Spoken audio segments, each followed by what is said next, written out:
Okay, so I'm going to attempt two questions tonight. Okay, one is relatively short, the other's a bit longer. So the first one, which is deferred over from last week, is if Jesus was 3 days, how does that work from Friday to Sunday? Because we have Good Friday and then we have resurrection on Sunday morning. Yeah? And I have to say, this is one of those that kind of puzzled me for years. And it puzzled me because I was too lazy to go and find out and work it out. And I assumed that somehow you could count it and it would all work. And it doesn't.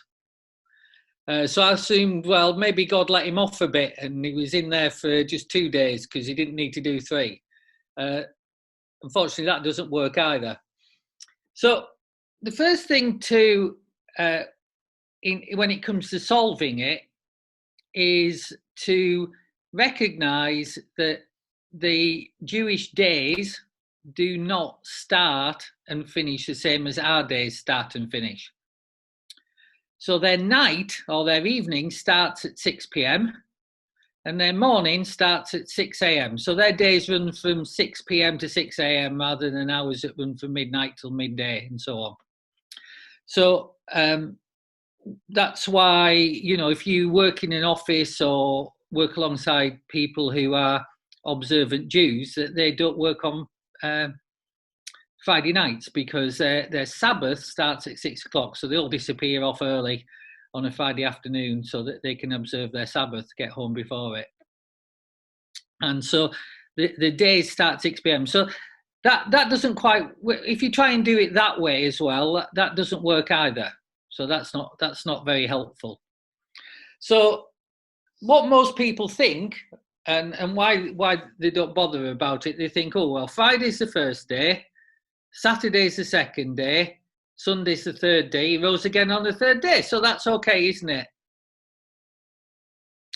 Unfortunately, that's kind of not what Jesus said. I'm just going to get a screenshot up and I'll show you what Jesus said. So I'm going to share my screen now and we're going to be looking at Matthew chapter 12 and I'll show you what Jesus did say. And from this, you can work out that actually the idea of Friday first day, Saturday second day, Sunday the third day doesn't work. Okay, so let's have a look at that. Matthew chapter 12, verses 38 to 40. Then some of the scribes and Pharisees answered, saying, Teacher, we want to see a sign from you. But he answered and said to them, An evil and adulterous generation seeks after a sign, and no sign will be given to you except the sign of the prophet Jonah. For as Jonah was 3 days and 3 nights in the belly of the great fish, so will the Son of Man be 3 days and 3 nights in the heart of the earth. So somehow, out of a Friday, Saturday and Sunday, if that's what you're trying to do, you've got to make 3 nights and 3 days. And unfortunately, that doesn't work if that's what you're going to try and do. Now, let's have a look at the next thing that might help us. So Luke chapter 23, verses 50 to 55. And we'll find out that what was actually going on after the crucifixion. Because if you remember, one of the things that they did is that they went along to each of the people that was on the crucifixion, the 2 thieves and Jesus, and they said, well, the Sabbath's coming up, so we need to make sure they're dead. So they went to break their legs to make sure that they would not be still on the cross when the Sabbath started at 6 p.m. And when they got to Jesus, he was already dead. So here we go. Now, behold, there was a man named Joseph, a council member, a good and just man. He had not consented to their decision indeed. He was from Arimathea, a city of the Jews, who himself was also waiting for the kingdom of God. This man went to Pilate and asked for the body of Jesus. And then he took it down, wrapped it in linen, laid it in a tomb that was hewn out of rock, where no one had ever lain before. That day was the preparation, and the Sabbath drew near. So basically what that's saying is that they took Jesus down off the cross, they got the body ready, they laid it in the tomb because they were getting ready for the Sabbath. The Sabbath. And the women who come with him from Galilee followed after, and they observed the tomb and how the body was laid. Then they returned and prepared spice and fragrant oils, and they rested on the Sabbath according to the commandment. I'm going to show you a verse now that is going to solve the problem, and then I'm going to explain to you how it works. So this verse, and I have to say, you know, in all the years I'd thought, well, I don't understand that, and hadn't really researched it. I'd never really noticed what this verse said. So I'm going to go back to the screen share and show you the next verse. And this is from John. Therefore, because it was the preparation day, remember we had that in the last slide when they talked about how they were getting the body ready. Because it was the preparation day, that the body should not remain on the cross on the Sabbath. Now look at this. For that Sabbath was a high day. The Jews asked Pilate that their legs might be broken and that they might be taken away. Okay, so what's that talking about? What that's talking about is in the Jewish calendar, they have things called high days. And high days are like our bank holidays. So a high day in the Jewish calendar is also a Sabbath, even though it's not a Saturday. So at that time, in that year, they had, what John is saying is they had a high day. They had a high day when Jesus was crucified. That means when you look back at it and you look at the calendar and the way the Jewish calendar works out there, they had a bank holiday Sabbath. So they had 2 Sabbaths that week. Now here's some news for you. I'm sure Jack and Peter were nodding, already know this, but we're not all swatties. Jesus was actually crucified on a Wednesday, not on a Friday. He was crucified on a Wednesday. He was resurrected on a Sunday morning, just before 6 a.m. on the Sunday morning. If you work that out, that's 3 nights and 3 days. Now, it all's confused, isn't it? Because we have Good Friday and Easter Sunday, but Jesus was actually crucified on a Wednesday. And I'm going to put a slide up now, and it's a little complicated slide, and I hope you'll all be able to read it. But this will show you what actually happened and when things happened. Okay, hopefully you can see this slide, and that's how it works. So on the Wednesday, you've got Jesus at the night. He eats the last Passover meal. He goes to the garden. He prays. He's betrayed by Judas Iscariot. He's brought before the high priest. And during the day, he stands before Pilate. He's condemned to death. The crucifixion begins at 9 a.m. So all that back and forward in front of the trials, that was actually happening between 6 a.m. and 9 a.m. in the morning. He hangs on the cross for 6 hours and he dies at 3 p.m. Joseph comes and asks for the body. He's wrapped up, he's entombed before sunset. And so that's the beginning of that 3 nights and 3 days. So Thursday, you've got night 1. So starting at 6 p.m. on Wednesday to 6 a.m. Thursday morning, you've got night 1. 6 a.m. to 6 p.m., you've got the next day. Same again on the Friday. Now, look at that Thursday. That's the first day of unleavened bread. It's a high day. So that's the Sabbath. It says that at the top under the word Thursday. Friday, preparation day for the weekly Sabbath. So the weekly Sabbath's on the Saturday. So the Friday, you've got another day, night, and another day. On the Saturday, you've got a night and a day. And on the Sunday morning, just before sunrise, he's resurrected. and he reveals himself to Mary Magdalene and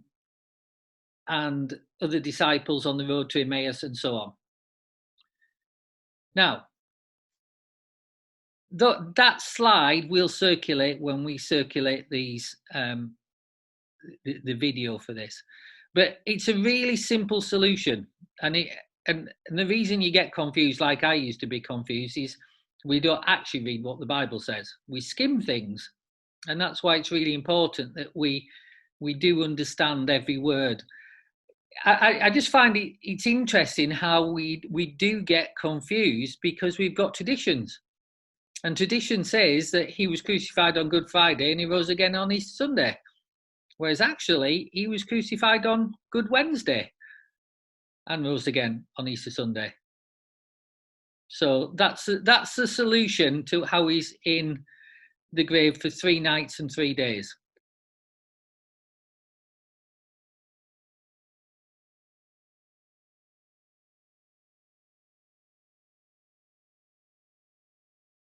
Where you need to go is Matthew chapter 15. The question is this: why was Jesus rude to the Canaanite woman and called her a dog? If you did Bible school, you'll remember that Esther asked this question when we were at Bible school. But it's something that bothered her, and I have to say that nearly everything I've read on this just assumes that Jesus was being rude to her. And she got past his rudeness with her faith and eventually persuaded him that he would do a miracle for her. Now, that's really interesting because it shows us something. If we think that, it shows us something about how we picture Jesus.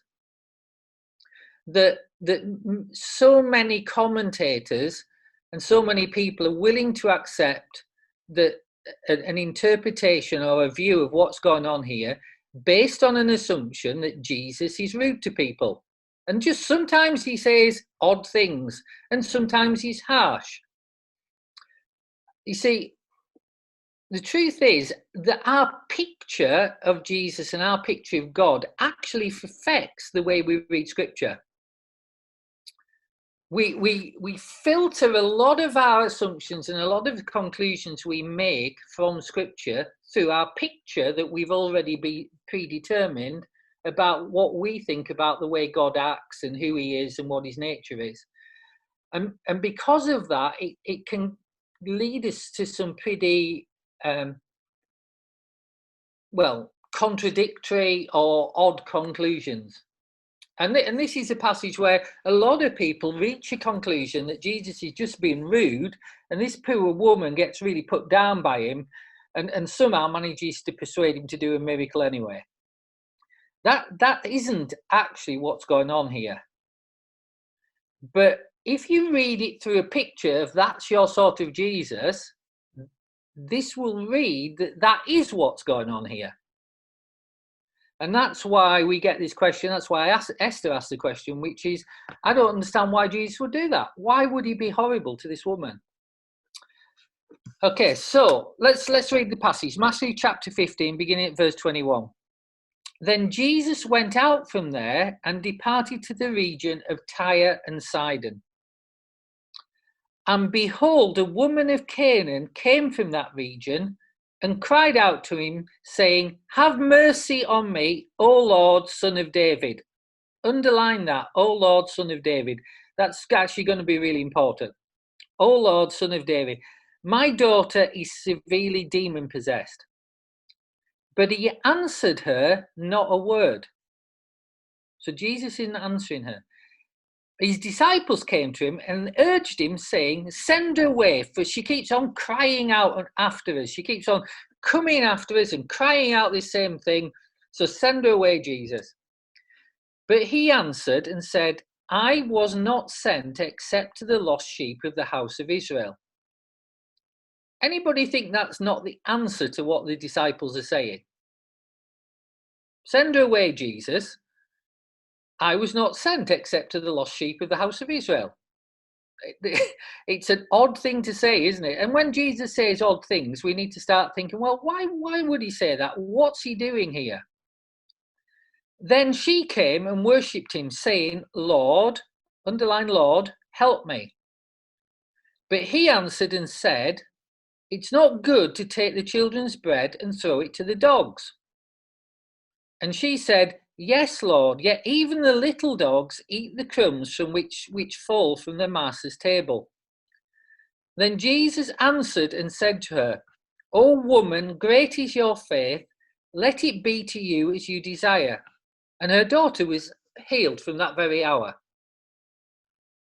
And when Esther asked this question at Bible school, I didn't know the answer. I hadn't thought about it, hadn't really looked at it. And I remember, I think I was driving somewhere I think I was going down to pick Matthew up from the university or something like that evening after we'd done Bible school. And as soon as I'd set off, Cheryl got home, and I think she had Nicola with her.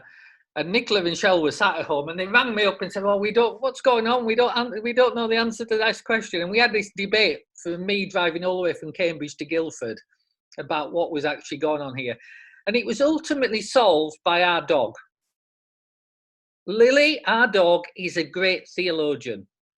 And I shall explain why, but she holds the key to what's going on here, does Lily. Okay, so the question then that we're looking at is, why does Jesus insult this woman and call her a dog? And I've already said that's the wrong question, because it's loaded. It's assuming a picture of Jesus that would just go and insult somebody like that. So let's start just as an outset, and we'll go for our clap maybe in 2 minutes.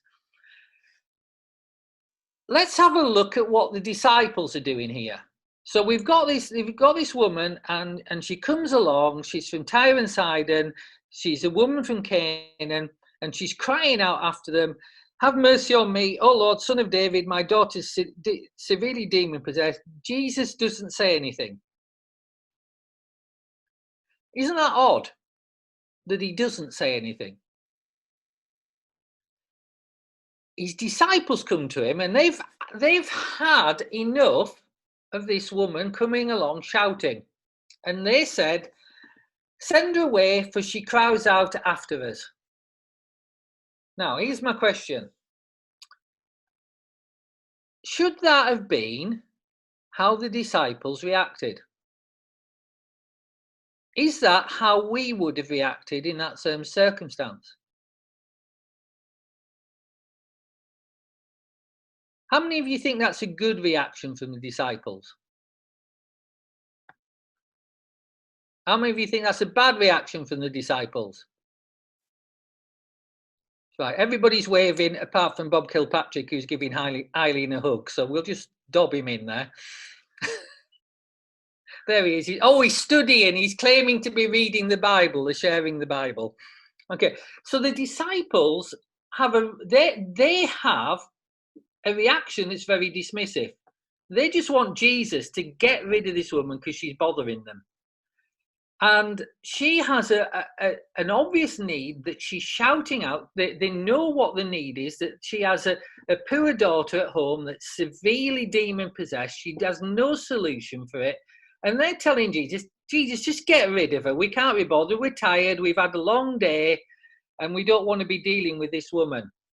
Okay, let me ask another question then. What covenant are we under? Remember, we talked about one of the things that the rules of hermeneutics is you actually have to divide the word of God rightly. And that means understanding what covenant you're dealing with, because God is a God who relates to us on the basis of covenant. So at the time this is happening, we have Jesus, who comes as a man, born under the law, who keeps the law perfectly and ultimately fulfills the law. So with the other side of the cross, there's no new covenant. We're under the original covenant that God had with the Jewish people. And that comes from his original covenant, which was for all the Jewish people, which was his covenant with Abraham. So when we go back and look at the covenant with Abraham, what we find is this, that God had a specific purpose for Abraham and a specific purpose for the nation of Israel. And Israel is basically all those who are descended from Abraham. And the Abrahamic covenant was intended to spread blessing across the earth at the hands of Israel. Now, why is that important? Well, it's kind of important because we need to understand why this woman was able to come and even expect Jesus to do anything, or expect the disciples to do anything, because she's not a Jew. And so we need to understand, like, why is she coming? What's going on here? Like, how are you expecting anything under what's effectively the old covenant? Now, the intention of the old covenant was, it was intended to spread blessing across the earth at the hands of Israel. In Genesis chapter 12, we read this: I will make you a great nation. I will bless you and make your name great, and you will be a blessing. I'll bless those who bless you, and I'll curse those who curse you. And in all the families of the earth, and in you, all the families of the earth shall be blessed. God also said in his word that Israel was meant to be a light to the nations. Isaiah 49:6 says this: Indeed, he says, is it too small a thing that you should be my servant to raise up the tribes of Jacob, to restore the preserved ones of Israel? I will give you as a light to the Gentiles. Now, God basically had established this covenant with Israel, and under this covenant, he gave the Israelites a list of kind of amazing blessings. We know them as the list of blessings in Deuteronomy 28, which is, you'll be the head and not the tail, the top and not the bottom. You'll be blessed in your cities, you'll be blessed in the country, all those sort of things. And God is faithful to the nation of Israel, and the intention was always that God would bless Israel, and for Israel to bless others, or to show other nations and draw them to God.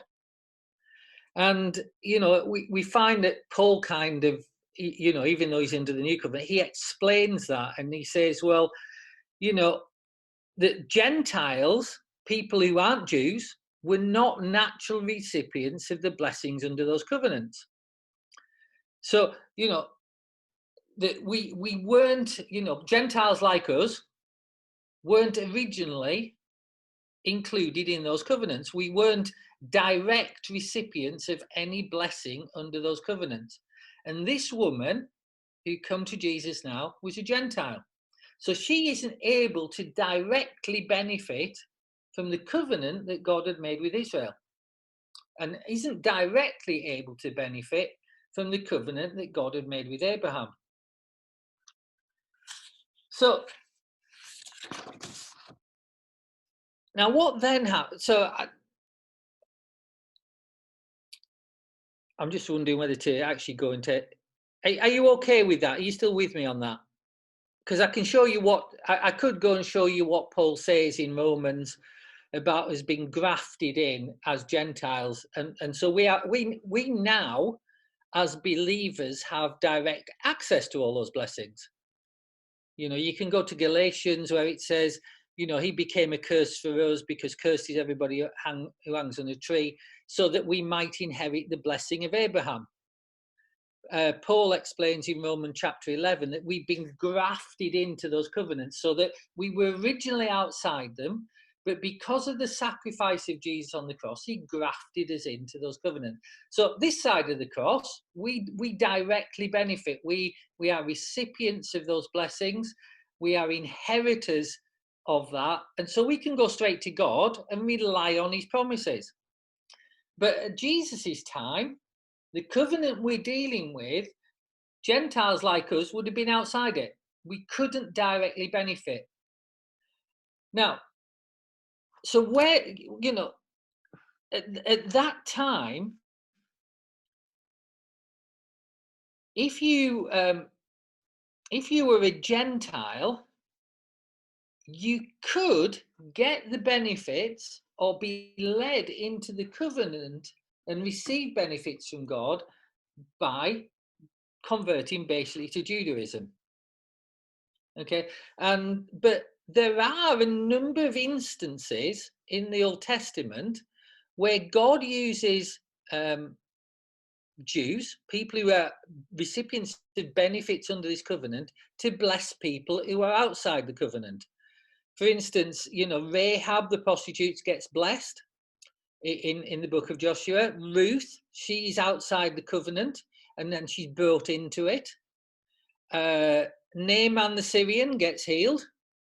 And God does, he commands Jonah, for instance, to go to the Ninevites. Nineveh wasn't a Jewish city, it was a Gentile city. And Jonah goes to that city, he preaches, well, reluctantly goes to that city via a whale or a fish or whatever, goes to that city, and they get blessed as a result. They turn to God, they repent, and they avoid destruction. Even somebody who sets off totally evil and conquers the Jews, somebody like Nebuchadnezzar, ends up at the end of his life repenting and turning to God and telling the Babylonian people to adopt God as their God. So that's how it was meant to function. God wanted to make Israel so blessed and such a special people that through Israel, everybody else, all the other nations and all the other people will be blessed. That's how the old covenant was meant to work. And that's the scenario that we're in at the time this woman comes shouting, my daughter, she's severely demon oppressed, she needs help, oh Lord, Son of David, will you help her? So that's where we were at that time. Now, I want to show you something, because it's just a really well-known example of how the blessing worked under that old covenant for people who weren't Jews. So go with me to 1 Kings 17.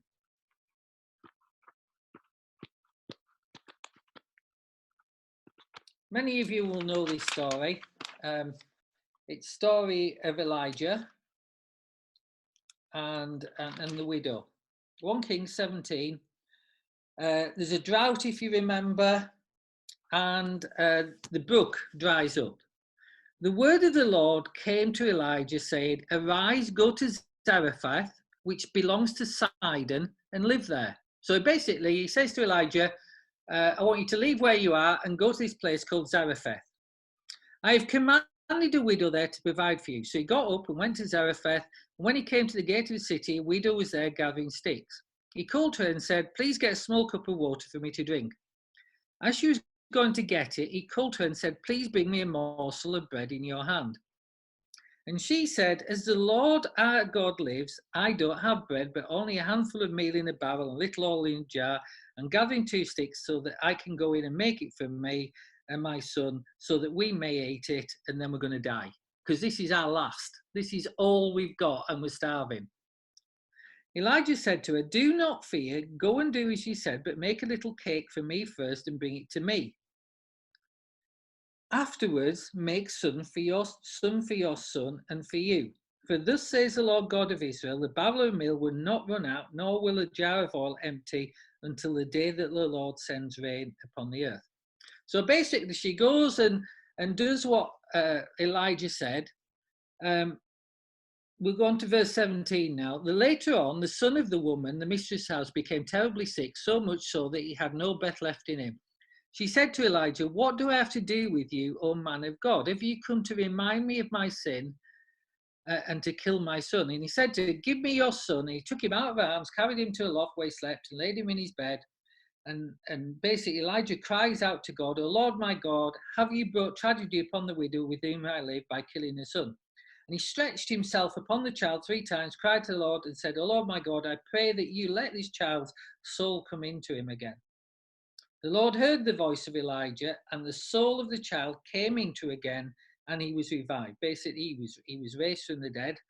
Elijah took the child and brought him down out of the chamber into the house and returned to the mother. And Elijah said, "See, your son lives." And the woman said to Elijah, "Now because of this, I know that you are a man of God, and that the word of the Lord is in your mouth and is truth." So Elijah has this encounter with this woman from Zarephath, and through Elijah, who has a covenant with God, this woman son gets raised from the dead. That's how blessing was extended beyond the Jews under the Old Covenant. Now, what the Jews were expecting, and what people knew at that time, was that when the Messiah came, their own prophecies, and in the notes you'll see loads of references to this, prophecies in Isaiah, Zechariah, and so on. They knew that when Jesus came, well, they didn't know it was Jesus, obviously, at that time, but when the Messiah came, then the Messiah would make the blessings that had previously been available to the Jews available to a much wider group. The blessings would go to the nations. But we haven't got there yet. That's something that would be fulfilled by the Messiah. Now, we know from our perspective that gets fulfilled because Jesus dies on the cross and pays for those blessings. He pays for our forgiveness, and because of that, we come into the new covenant. Now, what does that mean? It means that the blessing that on this side of the cross, the blessing that was previously just for Jews, it's for everybody. It's for Gentiles too. It's for all who believe. Before that, there was an order by which things were done, which is God blessed Israel, and Israel dispensed the blessings to others. Now, here's the problem. They were absolutely terrible at that. In fact, Israel, they loved all the stuff that said, keep yourself separate. So they regarded all these other nations that they were supposed to be a blessing to as unclean, unworthy, not to be touched, not to be talked to, and not to be gone near. And as a result, you got this division where Israel wouldn't even mix with people from the neighboring lands. The Edomites, the Samaritans, the Canaanites, they wouldn't mix with them. They wouldn't have anything to do with them. And they felt that if they were anywhere near them, it would make them ceremonially unclean. Now, that wasn't God's purpose, but that's how they'd interpreted and set their hearts. So God had intended that the blessing of Israel would be a blessing to the nations, but actually it ended up with Israel hating the nations and regarding them as unclean. And so you get things like where Elijah or Naaman the Syrian gets healed and so on. You get little instances like that, but it never functions in terms of what God has set out to do, that original covenant he made with Abraham. Let's go back to that original covenant. Let's just read it again. Genesis 12. I will bless those who bless you, and I will curse those who curse you. And in you, all the families of the earth shall be blessed. Now, remember that story of Elijah and the widow. What does he do? He says, even though this is your last meal and you're going to starve to death, I want you to bless me first. That's the order of things. The covenant says, I get blessed first, and then as a result of her blessing Elijah, her family gets blessed by Elijah. You might think, well, isn't that weird? Isn't that a bit pedantic? Well, that's the covenant that was in existence at that time. It's not the covenant we have now. So that's why, that's why the disciples react like they did. They're going, we can't. She's a woman. She's not a Jew. We don't need to have anything to do with them. If we go near her, she's ceremonially unclean. And here she come in, following us around, just saying, well, I need my daughter healing. Jesus, get rid of her. That's what they expected Jesus to do. They expected him to get rid of her. Because that's where their culture and their training had got them. Okay. So I'm just going to go back to my slides, and I'll show you a slide here, which will show you a little explanation of what I've just said. Okay, so this is how the old covenant was meant to bless people who were not believers, who were not Jews.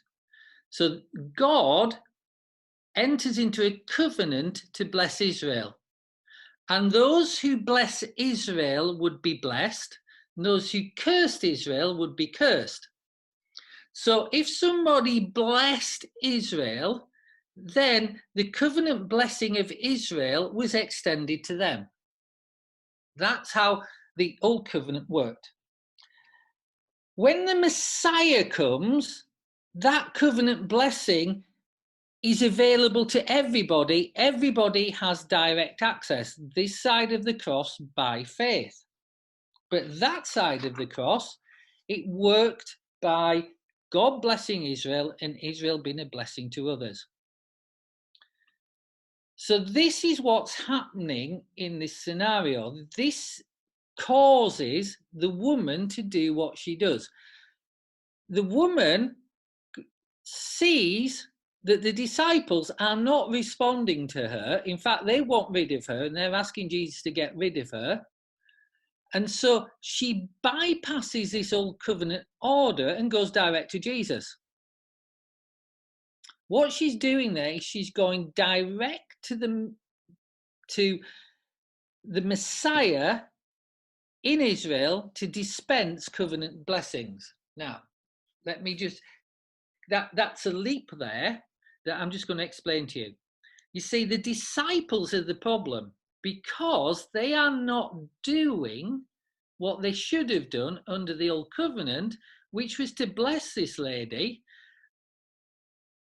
get her son, her child delivered, and they don't do it. So because they're not doing it, she goes direct to Jesus and pleads with Jesus. And as a result of that, Jesus then teaches the disciples how this works. So Jesus is now going to enact a parable. What you see here is not Jesus being rude to a woman, it's Jesus giving them a parable. You see, Jesus initially, he basically says, it's not right to take the children's bread and toss it to the dogs. Now, if you take that out of context, especially, he's not talking to the woman, he's talking to everybody that's there. He's going, okay, guys, here's a story. It's not right, is it? If you take the children's bread, you take it off the table and you give it to the dogs. That's just not right, is it? That's not what you would do. That's not how it works. That's not how it works in your house. Now, taken out of context and not understand, if you don't actually just do your basic thing about what covenant are we under, that sounds like he's insulting the woman. However, what's really clear is Jesus is actually doing a little parable. He's actually teaching them something, because he doesn't answer anybody's questions. He's just, if you read it any different way, it just doesn't make sense. You know, she comes shouting, and you know, he said, first off, he says nothing. The disciples tell him to get rid of her, and what's his response to that? His response is to not answer them either. Let's just go back to what he said.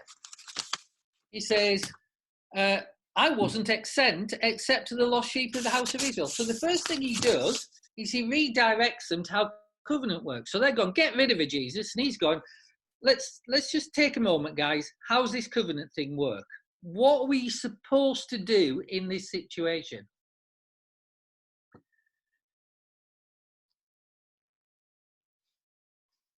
Now, it is true that Jews because they hated all the people who were non-Jews at the time, did refer to them as dogs.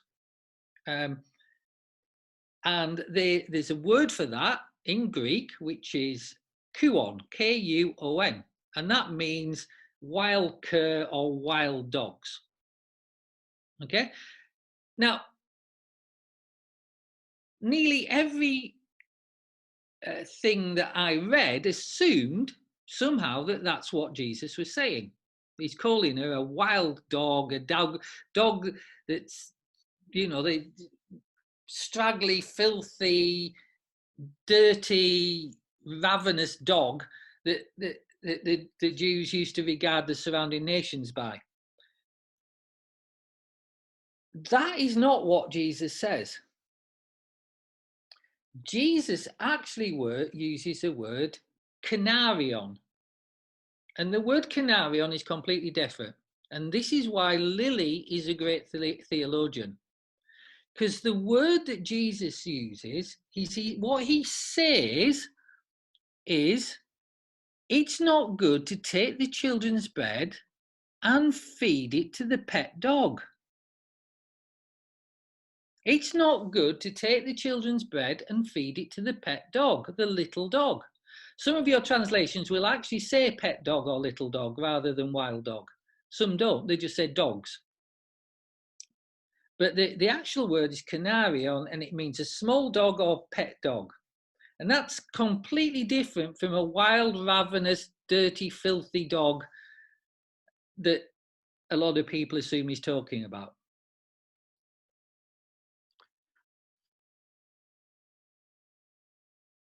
What he's saying is, it's not right.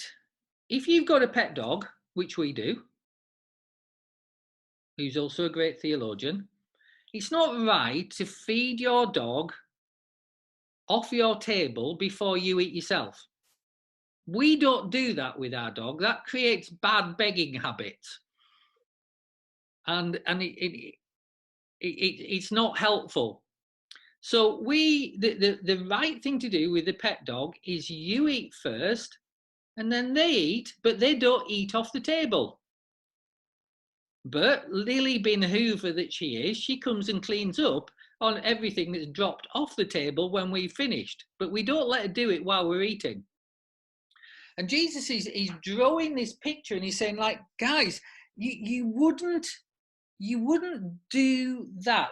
There's an order of things that you need to see here. The right order of things is, you are blessed first, but you are meant to be a blessing to this woman. Yes, you are first. You are blessed. You are the ones with the covenant, but you are meant to be blessing her. And Jesus is saying, it's not right that I do this. You're meant to be doing it. You disciples are meant to be doing this. I've come to the lost sheep of the house of Israel. I'm teaching you. I'm showing you to do this. I'm trying to get you to look like me. And you guys have just turned around and said, get rid of her. And Jesus is going, you're right in assuming that you were the ones that are blessed, but you're supposed to do something with that blessing. So what happens? She bypasses the disciples, recognizing, and goes straight to Jesus. There's two things happen here. Firstly, she's going straight to Jesus because he's a Jew and he can give her the blessing. He can release that to her. But secondly, she's recognized he's the Messiah. Now, why did I get you to underline Lord, Son of David? I got you to do that to show you that she both recognizes Jesus as a Jew and able to spread those covenant, to bless beyond the blessing that he's received, Son of David. But she is recognizing him as Messiah. And she thinks, well, the Messiah's here, therefore the blessing's open to everybody. I might not be a Jew, but the blessing's open to me now. And in recognizing Jesus as the Messiah, he turns around to her and goes, that faith is absolutely astonishing. These guys, they don't even understand how the old covenant works, and you've recognized that the new covenant is here in me, and you are bringing it forward. You are pulling it out now into your time. You are accessing that covenant because you somehow recognize that I'm the Messiah, and you know that when the Messiah comes, the blessing's available to everybody. And so that's why he says you've got this amazing, great faith. He's not kind of like, you don't insult her with one sentence and then tell her she's got great faith with the next one. So this is how she sees it. She bypasses the old covenant, which was administered by the disciples, and she goes straight to the fulfillment because the Messiah's here. And she gets what she asks for because Jesus dispenses as a Jew under the law who kept the law, and Jesus fulfills it as well as Messiah. She sees Jesus as both Son of David and Lord. Now, why does Jesus say that's great faith? He says that's great faith because she saw something that the Jews had completely managed to miss, that he was the Messiah, and yet she, a non-Jew, had seen that he was. And she'd gone direct to him and called him Lord and Son of David. Okay. And Jesus is saying to the disciples, guys, you should have known this. You should have known that's how your covenant works. You've turned around to me. You've already told me I'm the Messiah, I'm the Christ. You should know that the blessing's available for anybody. How could you reach the conclusion that this woman has no rights because she's not a Jew? Under any analysis of your covenants, guys, you should have got this. And so, the child gets healed, gets delivered. And I thought about this and I thought, how did she know? How could this woman know that Jesus was the Messiah? How could she know that this is what happened? This is how it was meant to work. How did she get any of that? Was it just that she was a sad, desperate woman who'd heard Jesus was doing a few miracles and she was following him around? Or is there something more going on here? And I was there, and then God just like dropped it into my spirit, and this is a weird thing to get dropped in your spirit. He said, "Where did she come from?" And so I looked, and it tells you she came from where? She came from the region of Tyre and Sidon, and she was a Canaanite woman. Guess where she came from? Where's Tyre and Sidon? Where is Sidon? We read it. Zarephath is in Sidon. She knew this is how it worked because ever since Elijah had raised that woman's son from the dead, they knew that the blessing could be extended to them. And she's going, I know my people know that if I can get to the blessing and I bless those people who have that, then it can be released. And so she knew because she came from the place where Elijah had done the miracle all those years before. It was in her culture. It was in her people. That's why she came looking for it. That's why she didn't give up, because she knew, like it happened to that widow in Zarephath, that's the lady from my town. She's been talked about for generations, and I know I can go and this time, I can expect that God's going to do something, even though I don't have direct access to this covenant. And Jesus turns around and goes, that is absolutely amazing. That is great faith. Jesus, bizarrely, to our thinking, but in reality, when we understand covenant quite rightly, very rarely says anybody has great faith. And the people that he says have great faith are all non-Jews. Because in recognizing who he is and recognizing his authority, like with the centurion, they bypass the old covenant and go straight to him as Messiah. And that's what she's doing. And Jesus is saying, guys, we should never have got to this. You should have helped them. Disciples, you were the ones that were supposed to help them. Instead, you turned around and you treated her like she was unclean and too much of a nuisance. This is not about religion. This is about a God who loves people. And you should have known that all those blessings that God's been pouring out into your lives were meant to be given away to bless others. That's how it was always meant to be. Blessed to be a blessing. And you disciples, you missed it. But she not only knew it, but she knew and recognized somehow that I was the Messiah. And she came to me. In none of that does Jesus call her a dog or insult her. So anyway, that's your answer to that one.